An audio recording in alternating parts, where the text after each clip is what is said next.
2015 was a really interesting year for gaming. I want to talk about what I'm excited for in 2016 and beyond. You know the drill for the comments, but first, my opinion. I'm Tarmack, and this is Feature Creep.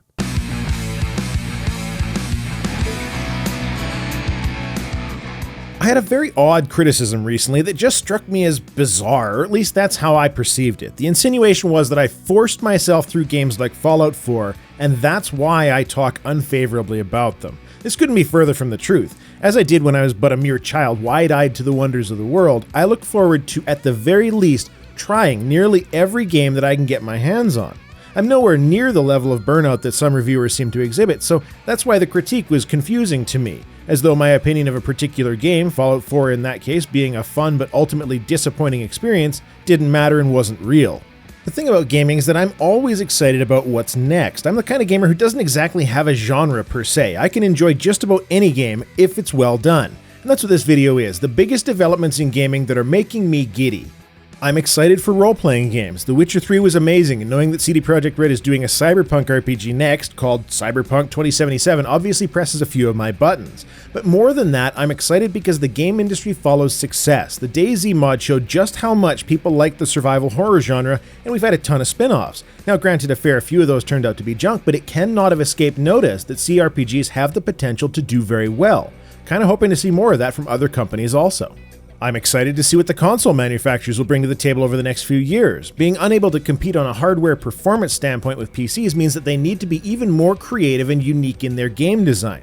Sony is certainly doing that with the PlayStation VR, and HoloLens might well be Microsoft's answer to that, though honestly, I'd be surprised if Microsoft didn't have an outright VR solution either being developed in-house or by an as-yet unannounced partnership with HTC or Oculus.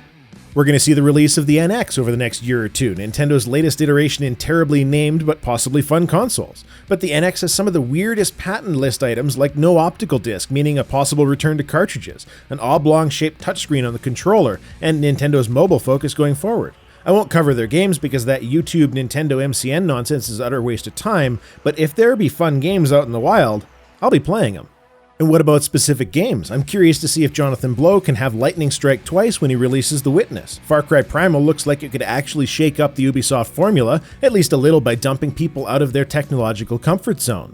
Day of the Tentacle Remastered, oh my god yes, Star Fox Zero, Dishonored 2, Doom, Overwatch, more Mirror's Edge, Gears of War 4, No Man's Sky for the lulz, Yooka-Laylee, a hopefully fair DLC'd Mass Effect Andromeda at some point, and hell, maybe even a proper release of something for Star Citizen. There's so much potential here, and that's just excitement in major releases. Imagine how many great indie titles we're going to see. I do have some concerns. I've always got concerns, but so damn what? It's easy to look back and pick out times in our lives where gaming was quote-unquote better. Every person who's older than about 15 can do this. But to me, I've lived through some great gaming times. It all pales in comparison to the level of choice, and in many cases, the quality of the titles that we have today. Sure, those King's Quest games never crashed, but then they were essentially a spreadsheet under the hood anyways. And finally, virtual reality. Look, I have no confidence whatsoever that Gen 1 VR has any chance of being commercially mainstream. It's too expensive, gets in the way of life, and is confusing for a lot of people as to how the games will adapt. The big publishers are for the most part sitting on their hands, waiting to see if people actually buy it before they make games, and look how well that turned out for the Wii U. Then once they do start making games, it'll be shallow experiences for a couple of years before proper AAA games start to come out. But damn it, I want the tech demos, the Netflix nonsense, and everything else that VR has to offer. It excites the hell out of me. Far enough, in fact, that Gear VR was one of the heavy deciding factors in the next phone I'll be getting in a week or so. Galaxy Note 5 for those curious. Those curved screens on the Edge Plus just don't do anything worthwhile.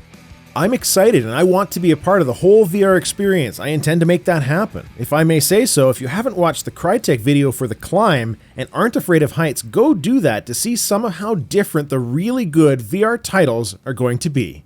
Amid all of the complaints of bad business practices, broken games, random controversial nonsense, there is always going to be excitement in this industry. That's simply a fact. And that's why I make these videos. I'm passionate about games and the industry itself. I enjoy learning more about how games are progressing, playing new titles, and going back to old ones I remember fondly. 2015 was an excellent year, and I played some awesome stuff. I have every confidence that 2016 will be excellent as well.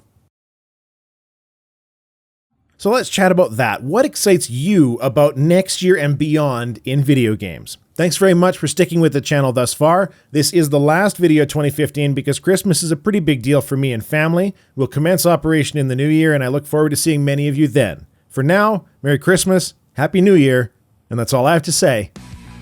Tarmack out.